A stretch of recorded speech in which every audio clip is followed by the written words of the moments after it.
প্রবল বর্ষণ, পাহাড়ি ঢলে সুনামগঞ্জ, হবিগঞ্জে বাঁধে ভাঙন, বিভিন্ন স্থানে ঝোড়ো হাওয়া, বৃষ্টি, কোমর সমান পানিতে বিপর্যস্ত বন্দরনগরী, 5 জেলায় বন্যার পূর্বাভাস। এইগুলো সব ডুব দিয়েছে, অটোমেটিক ডুব দিয়েছে বৃষ্টির পানিতে। হাজার হাজার একর জমি নষ্ট হয়েছে, এটা কৃষকের এবার দুর্ভোগে পড়ছে। হাওয়া খুব খারাপ, ভয় করলে কি হবো, তাও তো গরু বাছুরের খাওয়া লাগবো। হাওর বেষ্টিত 3 জেলার ক্ষতিগ্রস্ত চাষিদের 3 মাস সহায়তা দেবে সরকার, সংসদে প্রধানমন্ত্রী। চট্টগ্রামের জলাবদ্ধতা নিরসন ও ঢাকার উপর চাপ কমানোর প্রতিশ্রুতি। 3টি জেলার সহ ময়মনসিংহেরও কিছু অঞ্চল তাদেরকে লোকেট করে আগামী 3 মাস আমরা তাদেরকে চেষ্টা করব সরকারের পক্ষ থেকে সহযোগিতা দেওয়ার জন্য। জ্বালানির পর এবার ভোজ্য তেলের দাম বৃদ্ধির ধাক্কা, বোতলজাত ও খোলা সয়াবিন বাড়ল 4 টাকা, এখনও লোকসান গুনতে হবে, দাবি আমদানিকারকদের।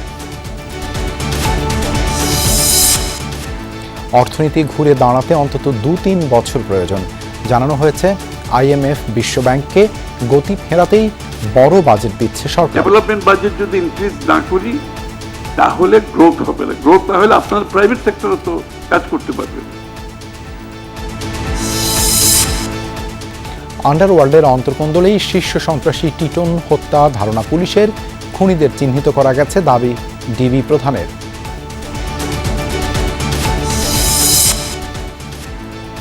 কয়েক হাসপাতাল ঘুরে তারপর ভর্তি হতে পারছেন হামে আক্রান্তরা, আইসোলেশনের ব্যবস্থা করতে না পারায় ছড়িয়েছে ভয়াবহ মাত্রায়।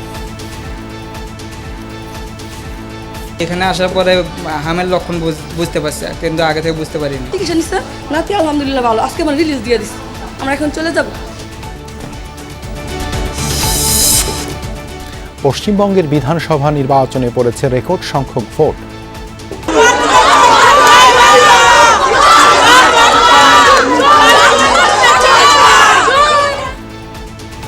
মমতা শুভেন্দুর ভবানীপুরে বিশৃঙ্খলা, অনিয়ম কারচুপির পাল্টাপাল্টি অভিযোগ তৃণমূল বিজেপির।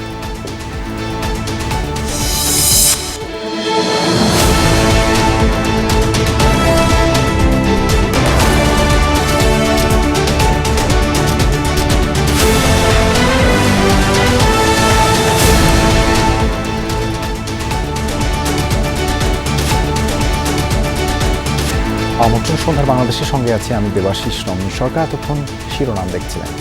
সাগরে লঘুচাপের প্রভাবে দেশের বিভিন্ন জেলায় আজও বৃষ্টি হচ্ছে। ঝোড়ো হাওয়া ও বজ্রসহ বৃষ্টিতে অনেক নিচু এলাকায় দেখা দিয়েছে জলাবদ্ধতা। বজ্রপাতে রাজবাড়ী, জামালপুর ও রংপুরে প্রাণ গেছে 4 জনের। উজানের ঢল আর বৃষ্টিতে হাওড় অঞ্চলের অবস্থার অবনতি হচ্ছে। চট্টগ্রাম, কক্সবাজার, মোংলা ও পায়রা সমুদ্র বন্দরকে 3 নম্বর স্থানীয় সতর্ক সংকেত দেখিয়ে যেতে বলা হয়েছে।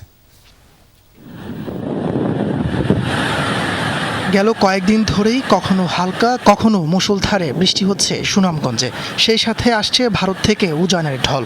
তীব্র স্রোতে মধ্যনগর উপজেলায় গ্রামীণ সড়ক ভেঙে পানি ঢুকছে ঝিনারিয়া হাওরে। এরই মধ্যে তলিয়েছে হাওরের বেশিরভাগ আবাদি জমি। সরকারি হিসাবে 7,000 হেক্টর জমির ধান ক্ষতিগ্রস্ত হয়েছে, যদিও তার চেয়ে বেশি ফসলহানির দাবি হাওর অঞ্চলের কৃষকের। জেলার সবগুলো নদ নদীর পানি বাড়ছে দ্রুত গতিতে। আমরা তো খুব পানি, মেশিনও চলে না, শ্রমিকও ভাড়া না, ঠেকা দেওয়া 7 কেয়ার গেছি, ফাইন তোলার 7 কেয়ার আছে আমার, এছাড়া আর কোনো উপায় না। ফসল রক্ষায় স্থায়ী পরিকল্পনা নেওয়ার কথা জানালেন স্থানীয় সংসদ সদস্য। একটা সুন্দর পরিকল্পনা নিয়ে আমাদের মাননীয় প্রধানমন্ত্রী বলছেন নদীকরণ এবং হাওরকরণ, এটাকে দ্রুতই করতে হবে এবং একটা পরিকল্পনা নিয়ে করতে হবে। বাঁধ ভেঙেছে হবিগঞ্জের বানিয়াচং উপজেলাতেও। অতিবৃষ্টি আর ঢলের পানিতে খোয়াই নদীর দত্তগাঁও অংশে ভেঙে যায় বাঁধ। সুজাতপুর হাওরে পানি ঢুকে প্লাবিত শত শত একর ফসলি জমি, এতে দিশেহারা হয়ে পড়েছেন চাষিরা। নেত্রকোনায় কংস নদের পানি বেড়ে তলিয়ে আছে হাওর অঞ্চলের 42,000 হেক্টর জমির ফলন। এর মধ্যে 20,000 হেক্টর জমির ফসল রক্ষা করতে পেরেছে চাষিরা। অর্ধেকের বেশি এখনও ডুবে আছে 3 দিনের বৃষ্টির পানিতে। এইগুলো সব ডুব দিয়েছে, অটোমেটিক ডুব দিয়েছে বৃষ্টির পানিতে। হাজার হাজার একর জমি নষ্ট হয়েছে, এটা কৃষকের এবার দুর্ভোগে পড়ছে। 80% ধানের মধ্যে রাস্তা নদী আর অর্ধেক ধান তুলছে মানুষ। বাঁধ রক্ষায় সংশ্লিষ্ট কর্মকর্তারা সতর্ক রয়েছে বলে জানিয়েছে পানি উন্নয়ন বোর্ড। প্রশাসনের সহযোগিতায় যারা পিএসসি কাজগুলো করেছেন তারাও তাদের কাজগুলো মনিটরিং করতেছে যাতে কোনোভাবেই এই বাঁধগুলো ভেঙে না যায় বা ভাঙার উপক্রম না হয়। এদিকে মধ্যরাত থেকেই থেমে থেমে বৃষ্টি হচ্ছে জামালপুরে। দৈনন্দিন কর্মব্যস্ত জীবনে নেমে এসেছে স্থবিরতা, ভোগান্তিতে সাধারণ মানুষ। গত 24 ঘন্টায় 51 মিলিমিটার বৃষ্টিপাত রেকর্ড করা হয়েছে। বৃষ্টির মধ্যে সড়কে কাজ করতে গিয়ে বজ্রপাতে সাগর নামে এক কৃষকের মৃত্যু হয়েছে। ইসলামপুরে মারা গেছে যুবক শামীম মিয়া। এছাড়া রাজবাড়ীতে বজ্রপাতে মারা গেছেন একজন। পেটের দায় রিক্সা চালাই, কি করবো, বাইরে অন্য আগে যত বৃষ্টিপাত হোক। হাওয়া খুব খারাপ, ভয় করলে কি হবে, তাও তো গরু বাছুরের খাওয়া লাগবো। 1 ঘন্টার বৃষ্টিতে বাগেরহাট শহরের বিভিন্ন সড়কে পানি জমেছে। আশপাশের দোকানপাট ও বাড়িঘরেও ঢুকেছে পানি। ভোগান্তিতে দোকানি সহ সাধারণ মানুষ। সকাল থেকে ভারী বৃষ্টি হচ্ছে খুলনাতেও। মানিকগঞ্জে বৃষ্টিতে ব্যাহত হচ্ছে স্বাভাবিক জনজীবন। ঝালকাঠির কোথাও কোথাও দেখা দিয়েছে জলাবদ্ধতা। নড়াইলের কালিয়ায় ঝড়ে গাছ থেকে নারিকেল পড়ে আহত হয়েছেন 2 শিক্ষার্থী। মৌলভীবাজার, নেত্রকোনা, সিলেট, হবিগঞ্জ ও সুনামগঞ্জের নিম্নাঞ্চলে বন্যার পূর্বাভাস দিয়েছে সতর্কীকরণ কেন্দ্র। তাপস সরকার, যমুনা নিউজ। টানা বর্ষণ আর জলাবদ্ধতায় বিপর্যস্ত চট্টগ্রামের জনজীবন। টানা 2 দিনের মতো হাঁটু থেকে কোমর পানিতে তলিয়ে যায় প্রবর্তক মোড়। ভোগান্তিতে পড়েন চলাচল করা মানুষ। এমন পরিস্থিতির জন্য প্রকল্প বাস্তবায়নকারী সংস্থা চট্টগ্রাম উন্নয়ন কর্তৃপক্ষকে দায়ী করেন মেয়র। এদিকে কর্ণফুলীর উত্তর শিকল বাহারে দেয়াল চাপায় এক নারী নিহত হয়েছে। চট্টগ্রামবাসীর ভোগান্তির জন্য সংসদে দুঃখ প্রকাশ করেন প্রধানমন্ত্রী।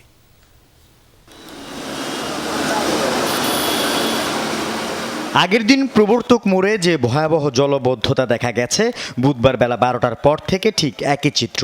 সকাল থেকে কখনো হালকা কখনো ভারী বর্ষণ, সাথে সাগরের জোয়ার যুক্ত হওয়ায় এক পর্যায়ে হাঁটু থেকে কোমর সমান পানিতে তলিয়ে যায় সড়কটি। চট্টগ্রাম মেডিকেলের পাশে ব্যস্ততম ও গুরুত্বপূর্ণ এই মোড়ে টানা 2য় দিনের জলাবদ্ধতায় ভোগান্তিতে পড়েন যাত্রী, শিক্ষার্থী, কর্মজীবী মানুষ ও স্থানীয়রা। পুরোটা রাস্তায় পানি, গাড়িও যাচ্ছে না, হয়রানি হচ্ছি। এখন কি আর বলবো বলেন, আমি তো পুরো এক কোমর, এখানে পুরো এক কোমর, আমার গাড়ি বন্ধ হয়ে গেছে। যান চলাচল বন্ধ হয়ে যায়। 50 থেকে 100 টাকার বিনিময়ে কয়েক মিটারের জলাবদ্ধ পথ পার করে দিতে দেখা যায় রিক্সা চালকদের। 5 মিনিটও পরে না, বৃষ্টি পড়ে পানি হয়ে গেছে। 5 মিনিটের মধ্যে। স্কুলে যখন গেছিলাম তখন পানি ছিল না, বাট রিসেন্টলি পানি, যখন বৃষ্টি হয়েছে তখন এখন পানি বেড়ে গেছে, হঠাৎ বাড়লো, সকালে ছিল না পানি। জলাবদ্ধতা পরিদর্শনে গিয়ে খালটির বাঁধ দ্রুত অপসারণের নির্দেশনা দেন সিটি মেয়র। 2 দিন ধরে এই পরিস্থিতির জন্য প্রকল্প বাস্তবায়নকারী সংস্থা চট্টগ্রাম উন্নয়ন কর্তৃপক্ষকে দায়ী করেন তিনি। 2016 সালে শেখ হাসিনা যে ভুল করে গেছে, সিটি কর্পোরেশনকে না দিয়ে নিজের জেদে সে কাজটা উনি চট্টগ্রাম উন্নয়ন কর্তৃপক্ষকে দিয়েছে। চট্টগ্রাম উন্নয়ন কর্তৃপক্ষকে কাজ করতে না পারে শেষ পর্যন্ত 34th ব্রিগেড আর্মি ইঞ্জিনিয়ারিং করকে দিয়েছে। 6,000 কোটি টাকার প্রজেক্ট 12 থেকে 14,000 কোটি টাকাতে গিয়েছে। আমরা কোনো বাজার রাখতে চাই না, তাদেরকে বলে দিয়েছে বাঁধের কারণে পানি উঠছে। এদিকে আজ সংসদ অধিবেশনের 24তম কার্যদিবসে প্রধানমন্ত্রী চট্টগ্রাম শহরে বসবাসকারী সকল নাগরিকের কাছে আন্তরিক দুঃখ প্রকাশ করেন। বলেন, যত দ্রুত সম্ভব চট্টগ্রামের জলাবদ্ধতা থেকে মানুষকে মুক্তি দেওয়ার চেষ্টা করছে সরকার। এরই মধ্যে চট্টগ্রাম সিটি কর্পোরেশনের যে প্রশাসক আছে ওনার সাথে আমার কথা হয়েছে, উনি এর মধ্যেই চেষ্টা করছেন, কিন্তু এখন তো এটা অনেক বড় একটা ওয়াটার লগ হয়ে গিয়েছে, স্বাভাবিকভাবে একটু সময় লাগবে। এই কষ্টের জন্য আমি আমার অবস্থান থেকে চট্টগ্রাম শহরে বসবাসকারী সকল নাগরিকের কাছে আন্তরিকভাবে দুঃখ প্রকাশ করছি। ধন্যবাদ মাননীয় প্রধানমন্ত্রী। আল আমিন শিকদার, যমুনা নিউজ, চট্টগ্রাম। সকাল থেকে ঝুম বৃষ্টিতে ভিজেছে রাজধানী। এমন মুষলধারে বৃষ্টিতে স্বস্তি মিললেও সড়কে মানুষকে পড়তে হয়েছে চরম ভোগান্তিতে। সবচেয়ে বেশি দুর্ভোগে পড়েন অফিসগামী মানুষ ও শিক্ষার্থীরা। এদিকে আবহাওয়া অফিস বলছে আগামী 4-5 দিন ভারী বর্ষণ অব্যাহত থাকবে, সাথে আঘাত হানতে পারে বজ্রপাত ও কালবৈশাখী ঝড়।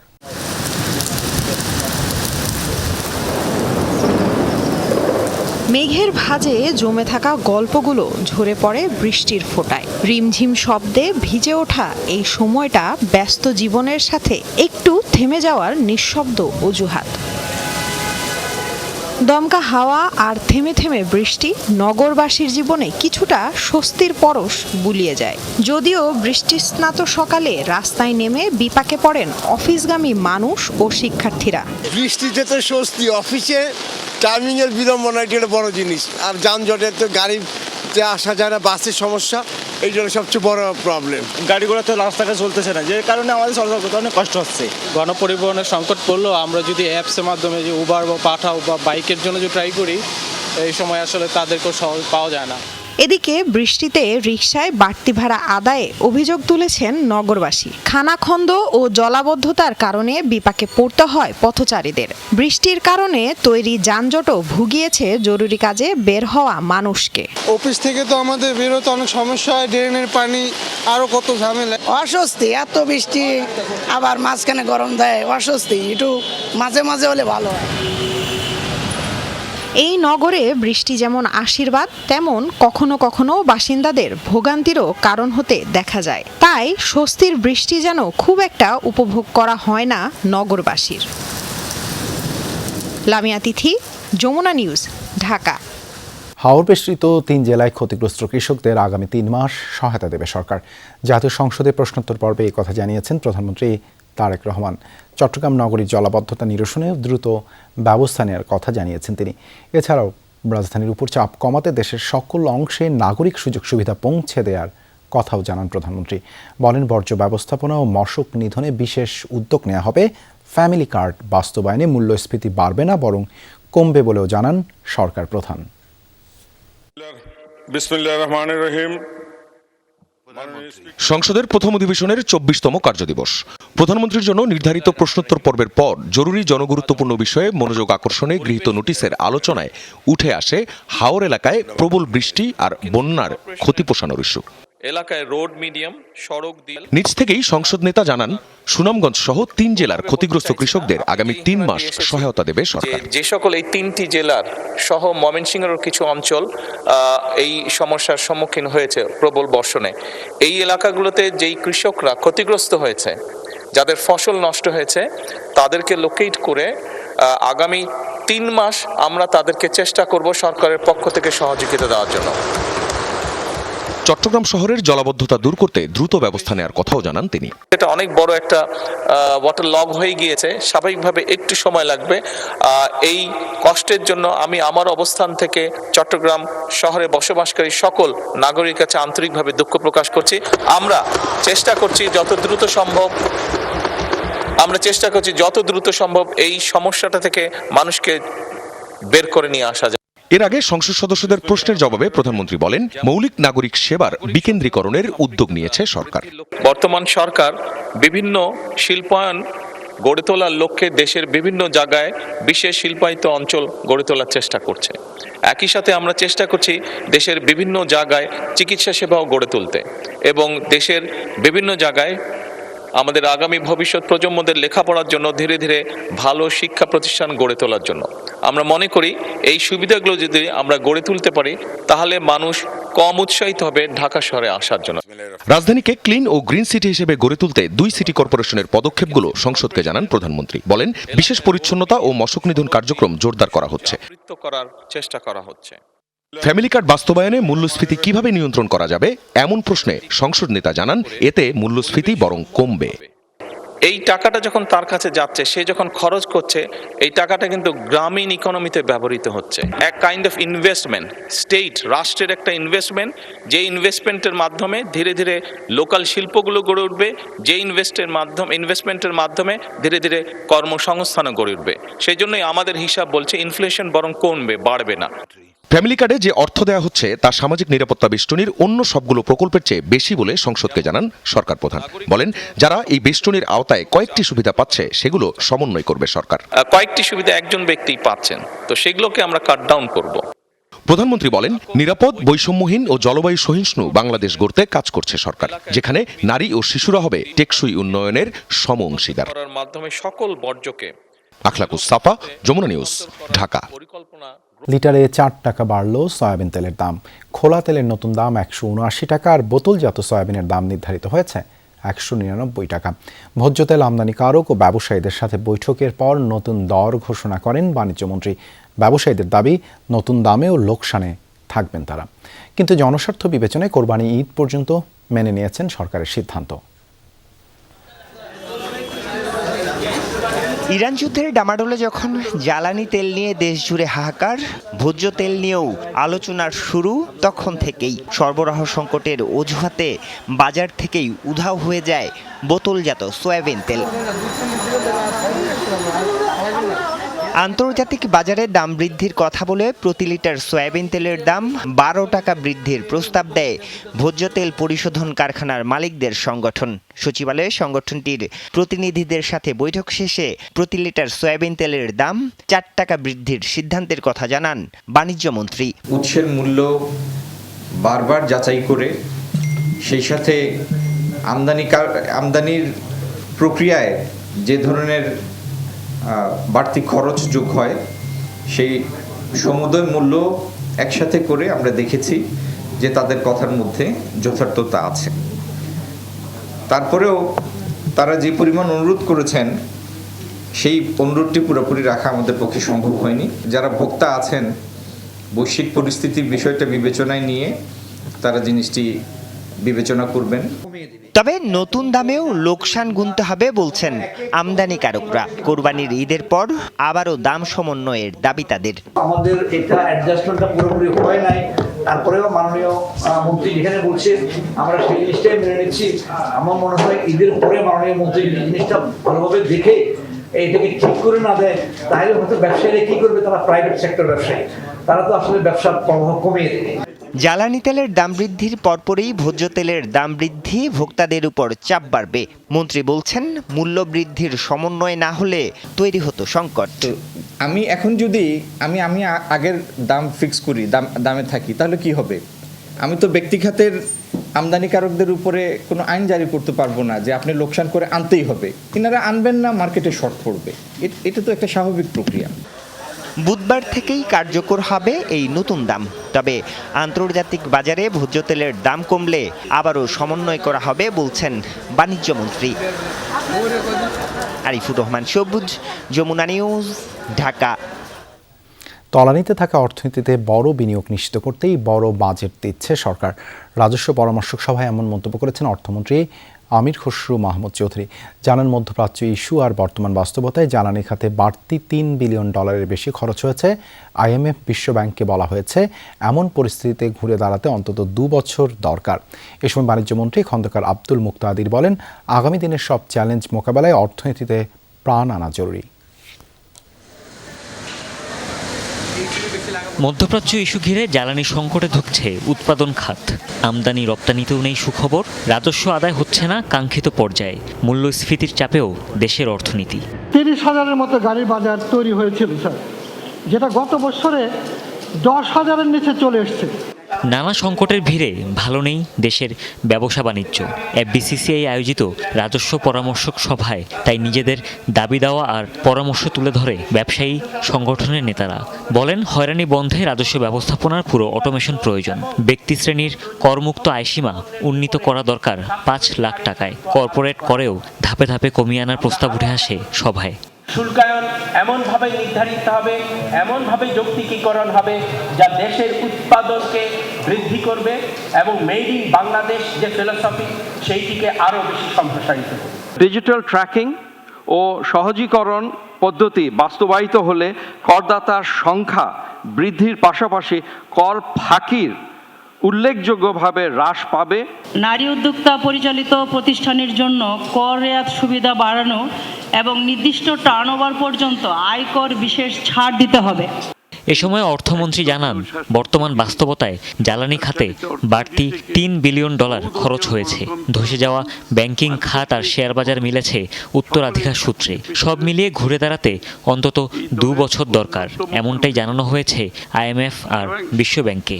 $3 বিলিয়ন উপরে আমরা খালি পে করেছি এই যে জ্বালানির খাতে যে সমস্যাটা হলো মিডল ইস্টের যুদ্ধের কারণে। $4 বিলিয়নের কাছাকাছি চলে গেছে ঘাটতি। ডেভেলপমেন্ট বাজেট যদি ইনক্রিজ না করি তাহলে গ্রোথ হবে না। গ্রোথ না হলে আপনার প্রাইভেট সেক্টরও তো কাজ করতে পারবেন না। জ্বালানি সমস্যা, ব্যাংক ঋণের উচ্চ সুদহার ব্যবসার ক্ষেত্রে বড় বাধা, এমনটা উঠে আসে বাণিজ্য মন্ত্রীর কণ্ঠে। বলেন, জুয়েলারির মতো বড় খাতকে সাদা অর্থনীতির আওতায় আনতে হবে। জ্বালানি সমস্যা আছে, ব্যাংক ঋণের উচ্চ হারের সুদের সমস্যা আছে, দুইটাই নতুন ইনভেস্টমেন্ট না, বরং আমাদের অনগোয়িং বিজনেসগুলিকে সার্ভাইভ করানোর জন্য একটা বড় প্রতিকূলতা। বড় অপারেটরগুলির মধ্যে একটা এন্টায়ার সেক্টর দৃশ্যত কালো অর্থনীতির মধ্যে আছে, এটা কোনো হেলদি প্র্যাকটিস না। সভায় নীতি নির্ধারকরা আরও বলেন, বন্দর জটিলতা সমাধান করা হবে, 3 মাসের মধ্যে কমিয়ে আনা হবে নানা বাধা বিপত্তি।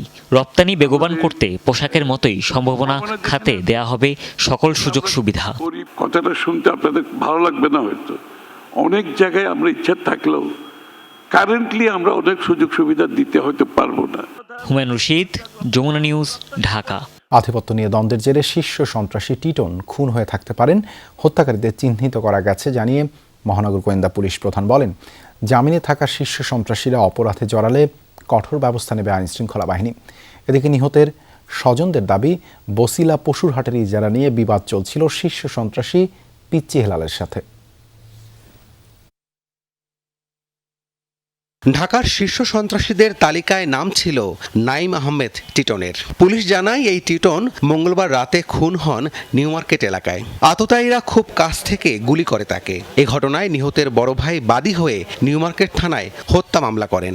আসামি অজ্ঞাত 8 থেকে 9 জন উল্লেখ করলেও মামলার এজাহারে বলা হয়েছে, শীর্ষ সন্ত্রাসী পিচ্চি হেলাল, কিলার বাদল সহ কয়েকজনের সাথে বসিলাহাটের ইজারা সহ বেশ কিছু বিষয়ে দ্বন্দ্ব চলছিল টিটনের।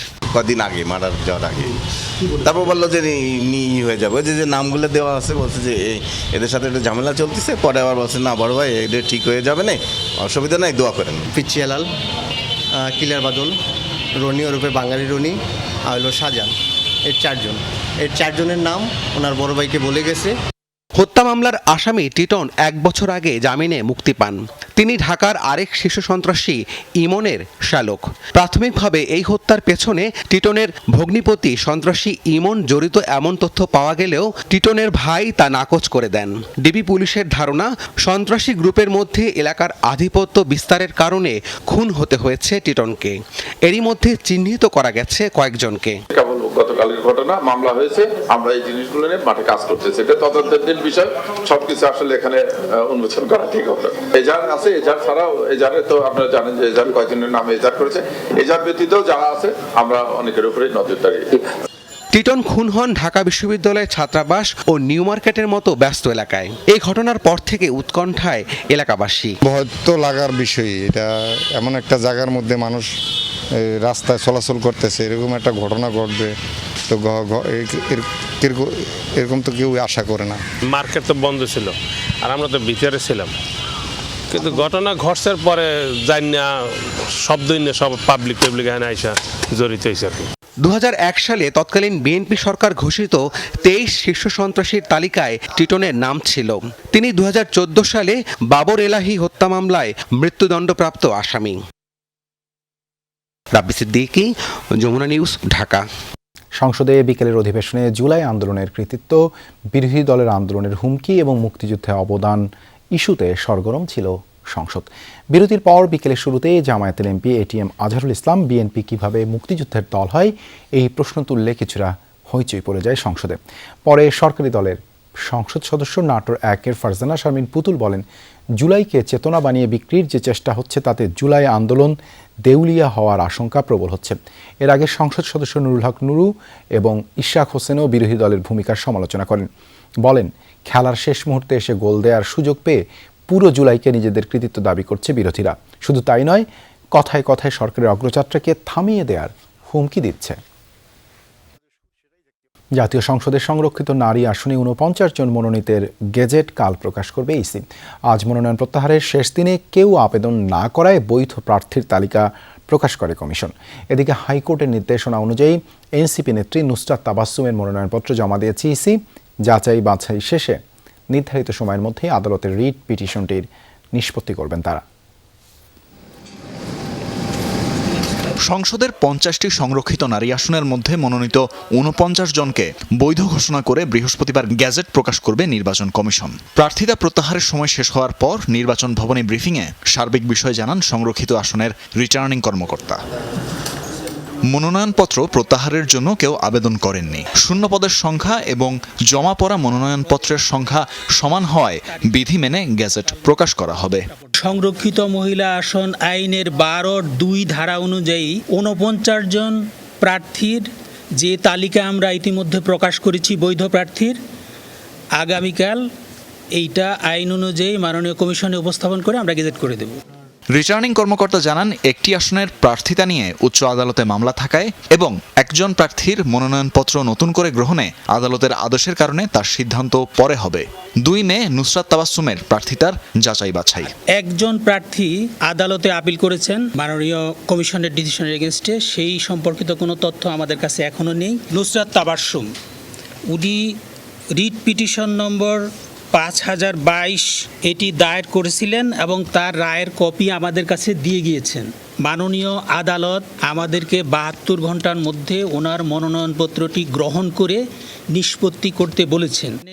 আদালতের নির্দেশনা অনুযায়ী প্রার্থীর মনোনয়নপত্র গ্রহণ করে যাচাই বাছাই হবে। সেই প্রক্রিয়া শেষে প্রার্থিতা বৈধ বা বাতিল হতে পারে বলে জানান রিটার্নিং অফিসার।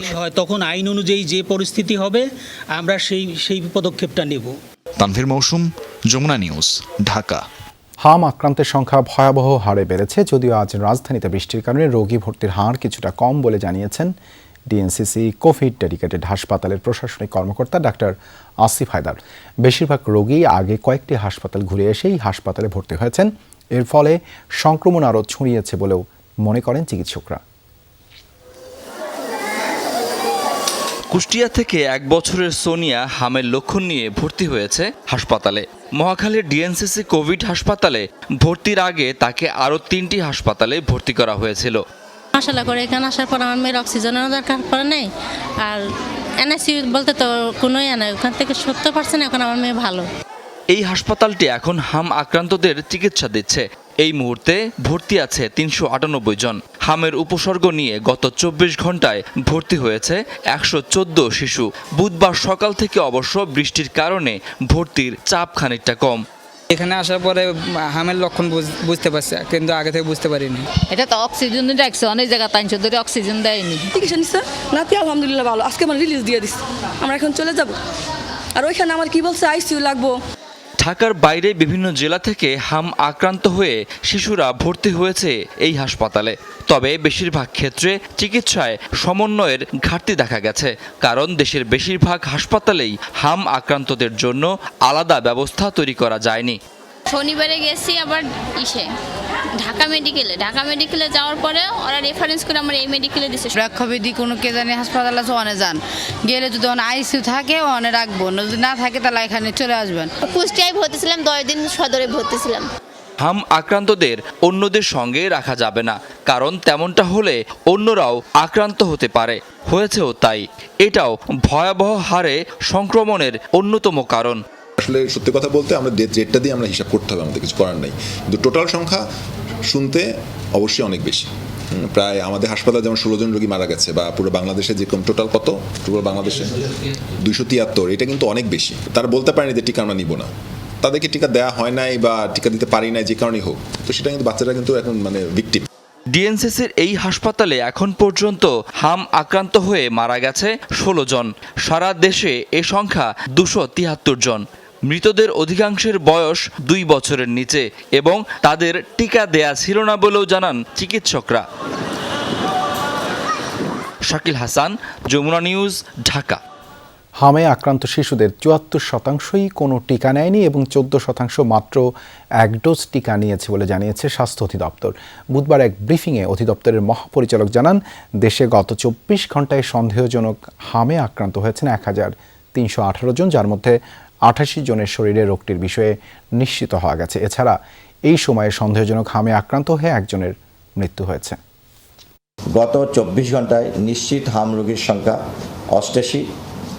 15/3/2026 থেকে অদ্যাবধি মোট নিশ্চিত হাম রোগীর সংখ্যা 4954। 24 ঘন্টায় মৃত্যুর সংবাদ নেই। কনফার্ম যে হামের কেস কনফার্ম, এখানে দেখেছি আমরা যে এর মধ্যে 74% আপনার টিকা পাই নাই, দেন ফার্স্ট ডোজ পেয়েছে এরকম আমরা পেয়েছি যে আপনার 14%। স্থানীয় সরকারের মাধ্যমে গণতন্ত্রের ভিত রচিত হয়, সেখানে নির্বাচন না দিয়ে প্রশাসক নিয়োগে শূন্যতা সৃষ্টি হয়েছে। এ কথা বলেছেন সুশাসনের জন্য নাগরিক সুজন সম্পাদক ডক্টর বদিউল আলম মজুমদার। দুপুরে জাতীয় প্রেস ক্লাবে গোল টেবিল বৈঠকে কথা বলেন তিনি। স্থানীয় সরকার বিষয়ে সরকারের সাম্প্রতিক সিদ্ধান্ত, সাংবিধানিক বাধ্যবাধকতা, আদালতের রায় ও জনপ্রত্যাশার শীর্ষ গোল টেবিল আলোচনায় বদিউল আলম আরও বলেন, উপজেলায় সংসদ সদস্যদের অফিস খোলার প্রজ্ঞাপনের মাধ্যমে সংবিধানের 59 অনুচ্ছেদ লঙ্ঘন হয়েছে। এছাড়া প্রশাসক নিয়োগে লঙ্ঘিত হয়েছে আদালতের নির্দেশ। অবিলম্বে এমপিদের অফিস খোলার প্রজ্ঞাপন বাতিলের দাবি জানান তিনি। সুজন সম্পাদক বলেন, স্থানীয় সরকারে যারা নির্বাচিত হবেন তারাই সেখানে প্রশাসনিক দায়িত্ব পালন করবেন। সেখানে সংসদ সদস্যদের অফিস থাকলে স্থানীয় সরকারের উন্নয়ন নয়, বরং নেতাকর্মীদের জমায়েত বাড়বে। যারা স্থানীয় সরকারের জন্য নির্বাচিত হবে তারাই ওই যে ওগুলো পরিচালনা করবে। তো এমপি সাহেবদেরকে যখন ওখানে বসানো হয় তাহলে ওই যে সংবিধানের 59 অনুচ্ছেদ লঙ্ঘন হবে, যেহেতু তারা আইনসভার সদস্য আর স্থানীয় সরকার হলো নির্বাহী বিভাগের অংশ, তাই ওই যে সেপারেশন অফ পাওয়ার্স লঙ্ঘন হবে, এটা করতে পারে না। তাই তারা প্রত্যক্ষভাবে যেটা করতে পারে না পরোক্ষভাবে করার চেষ্টা করছে। ঢাকা শহরের নাগরিক সেবা বৃদ্ধি, ট্রাফিক ব্যবস্থাপনা ও পুলিশের পেশাগত দক্ষতা উন্নয়নের জন্য 9টি সফটওয়্যার সিস্টেম, অ্যাপ ও ডিজিটাল প্ল্যাটফর্ম সেবা চালু করেছে ডিএমপি। আইজিপি মোহাম্মদ আলী হোসেন ফকির জানিয়েছেন, এসব অ্যাপের মাধ্যমে কৃত্রিম বুদ্ধিমত্তা ব্যবহার করে আইন ভঙ্গকারীদের শনাক্ত করা যাবে। ডিএমপি হেডকোয়ার্টারে প্রযুক্তির অগ্রযাত্রায় ডিএমপি শীর্ষক অনুষ্ঠানে অ্যাপগুলো উদ্বোধনকালে আইজিপি বলেন, দ্রুত, স্বচ্ছ, জবাবদিহিমূলক ও জনবান্ধব পুলিশ করতে সহায়ক হবে এসব অ্যাপ। এ সময় ডিএমপির ভারপ্রাপ্ত কমিশনার মোহাম্মদ সরওয়ার জানান, 11,000 সিসি ক্যামেরা স্থাপন করে ঢাকা শহরে মনিটরিংয়ের ব্যবস্থা করা হবে। কয়েকটি স্থানে বিচ্ছিন্ন সংঘাত সহিংসতার মধ্যে শেষ হয়েছে ভারতের পশ্চিমবঙ্গের বিধানসভা নির্বাচনের দ্বিতীয় দফার ভোট গ্রহণ। অনিয়ম, কারচুপির পাল্টাপাল্টি অভিযোগ তুলেছে বিজেপি ও তৃণমূল কংগ্রেস উভয় পক্ষই। নিজ আসন ভবানীপুরে ভোট পরিস্থিতি পর্যবেক্ষণে গিয়ে তৃণমূল কর্মীদের তোপের মুখে পড়েন বিজেপি নেতা শুভেন্দু অধিকারী। সবশেষ তথ্য অনুযায়ী এবারে নির্বাচনে 294 আসনে মোট ভোট পড়েছে 90% বেশি, যা রাজ্যটির ইতিহাসে সর্বোচ্চ। কলকাতা থেকে সহকর্মী সুকান্ত চট্টোপাধ্যায়ের পাঠানোর প্রতিবেদনে বিস্তারিত। সকাল থেকে নিজ আসনের বুথে বুথে ঘুরে ভোট পরিস্থিতি পর্যবেক্ষণ করেন বিজেপি প্রার্থী শুভেন্দু অধিকারী। ভবানীপুর আসনে মমতা ব্যানার্জির বিরুদ্ধে লড়ছেন তিনি। কালীগঞ্জে যেতেই শুভেন্দু পড়েন তৃণমূল কর্মীদের তোপের মুখে। হেভিওয়েট এই প্রার্থীকে ঘিরে চোর চোর স্লোগানে উত্তপ্ত হয়ে ওঠে পরিস্থিতি। তৃণমূল ও বিজেপির কর্মীদের পাল্টাপাল্টি জয় বাংলা ও জয় শ্রীরাম স্লোগানে ছড়ায় উত্তেজনা। শুভেন্দুর ডাকে কেন্দ্রীয় পুলিশ বাহিনী সিআরপিএফ পরিস্থিতি নিয়ন্ত্রণে আনতে করে লাঠিচার্জ। এই বিজেপি নেতা অভিযোগ করেন, বহিরাগতদের দিয়ে বিশৃঙ্খলা তৈরির চেষ্টা করেছে টিএমসি। রাজ্যের ক্ষমতাসীনদের বিরুদ্ধে তোলা হয়েছে কারচুপির অভিযোগও। জয় বাংলা কর রহা থা। ভোটার লিস্ট থেকে বাদ পড়া বাংলাদেশি মুসলমানরা আমাকে দেখে জয় বাংলা স্লোগান দিতে শুরু করে। তাদের আচরণে হিন্দুরা জেগে উঠেছে। আমার ভোট 10,000 বেড়ে গেছে। হিন্দু ভাই কে উপর অত্যাচার কর রহা হ্যায় মুসলমান লোক। মমতা ব্যানার্জির পাল্টা অভিযোগ, কেন্দ্রীয় পুলিশ বাহিনী ব্যবহার করে ভোটের মাঠে প্রভাব বিস্তারের চেষ্টা করেছে বিজেপি। তৃণমূলের কর্মী সমর্থকদের নির্বিচারে গ্রেফতারের অভিযোগও তোলেন তিনি। ভোটের আগের রাত থেকেই তারা অত্যাচার শুরু করেছে, আমাদের বহু লোককে গ্রেফতার করেছে। আমি এমন গণতন্ত্র আগে কখনো দেখিনি। সিআরপিএফ এভাবে নির্যাতন করতে পারে না। কোনো বুথেই রাজ্য পুলিশ নেই, ওরা সবকিছু দখল করে নিয়েছে। এদিকে নির্বাচনকে কেন্দ্র করে সংঘর্ষের খবর পাওয়া গেছে উত্তর 24 পরগনা ও দক্ষিণ 24 পরগনাতে। বিচ্ছিন্ন সহিংসতা হয়েছে আরও কয়েকটি স্থানেও। কয়েকটি সহিংস ঘটনা ছাড়া বেশ শান্তিপূর্ণ পরিবেশেই শেষ হয়েছে দ্বিতীয় দফার ভোট গ্রহণ। ঝড় বৃষ্টি উপেক্ষা করে কেন্দ্রগুলোতে ভিড় জমান ভোটাররা। 2011 সালের রেকর্ড ভেঙে রাজ্যের ইতিহাসে এবারই সর্বোচ্চ সংখ্যক মানুষ ভোটাধিকার প্রয়োগ করেছে। নির্বাচনের ফলাফল প্রকাশ করা হবে আগামী 4 মে। এর আগে নির্বাচনের প্রথম ধাপে গত 23 এপ্রিল 152 আসনে হয় ভোটাভুটি। মোস্তফা মাহমুদ, যমুনা নিউজ। এই ছিল সন্ধ্যার বাংলাদেশের আয়োজনে। এতক্ষণ আমাদের সাথে থাকার জন্য ধন্যবাদ।